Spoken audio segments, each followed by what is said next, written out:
Ayan, hello guys, good morning. Ayan, maaga na guys to. Ayan, update natin guys is from Caloocan tayo. Papuntang Pangasinan. Ayan, nandito tayo sa San Clemente, Pangasinan guys. Ayan, walang stop over. Ayan, medyo maganda na magpatakbo dahil maliwanag na. Hindi katulad ng paglakbay namin kanina ay talagang madilim pa kasi alas 2 kami umalis. Ayan guys, ang ganda ng kalsada ng papunta Pangasinan. Ayan, walang ka-traffic. Not like ng mga ibang kalsada na grabe crowded na ang mga daanan. Kaya kung gusto yung mamasyal, pumunta sa mga medyo sariwang hangin dito sa Pangasinan guys, papunta tayo ng Lingayen. Napakasarap ang hangin. And then, ayan, masarap mag-rides guys. Ayan, katulad namin, no?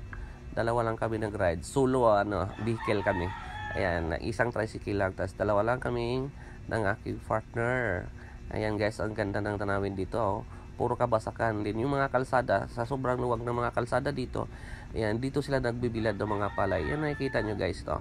Ayan, nandyan yung mga palay. Binibilad nila sa tabi ng kalsada. Pero maluwag pa rin ang daanan. Kasi halos wala naman dumadaan. O, tinan nyo, walang ganong sasakyan.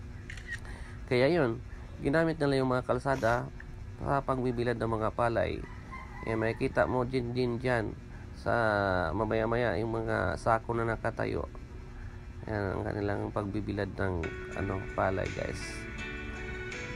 Ayan, ang ganda ng biyahe natin. Walang aberya. Ayan, kasi guys, kondisyon ng ating motor na ginamit.